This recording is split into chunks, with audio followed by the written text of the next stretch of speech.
I was thrown around, I was pushed, hit, I was slapped around all the time.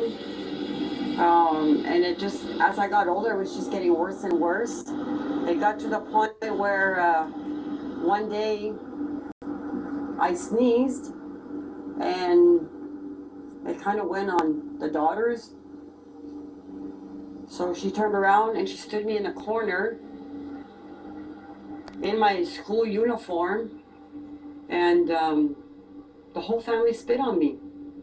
So I had to go to school with everybody's gob on my uniform. Christmas time was the worst. I despised Christmas. She would make me sit in a corner and we could not move from there. She had her family event with her family. We were stuck in a corner. We couldn't talk to nobody. We couldn't look at anybody. It was like we weren't even there. We didn't even exist.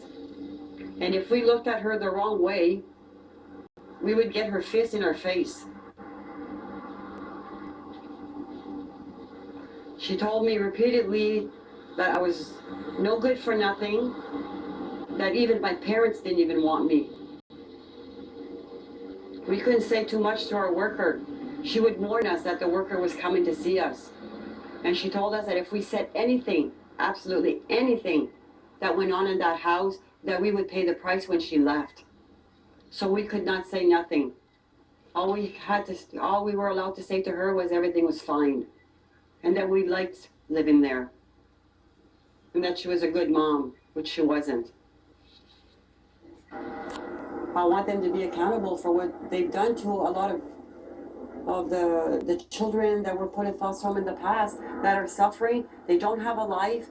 Their life is ruined. Their self-esteem is ruined.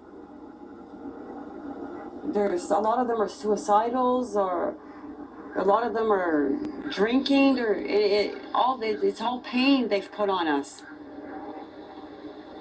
and it's not right. Like, we didn't ask for this.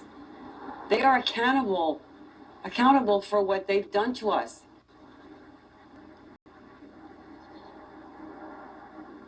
And it's time for the government to wake up and see what they have done.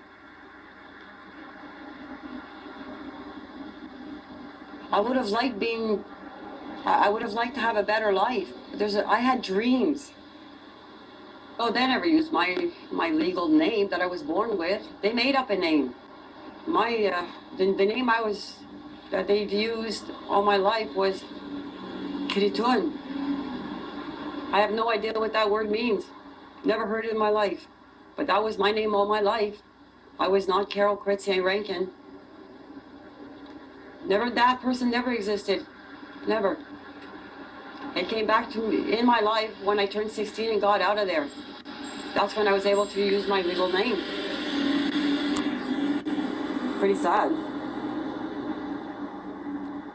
I have no pictures of myself because my foster parents never took pictures of me. I guess I never really existed. It was just all a cash thing. It's pretty devastating. My children asked me for pictures of myself what I looked like when I was younger, and I gotta break their heart and tell them I don't have any. They just don't understand, because I take a lot of pictures of them when they were younger. So I have no idea what I looked like when I was younger. If you were abused in your foster home, mentally, physically abused, sexually abused, please come forward. Don't hold it back like I did, because you will suffer in the long run. And there is help out there. So please come forward. There is people out there that are willing to help.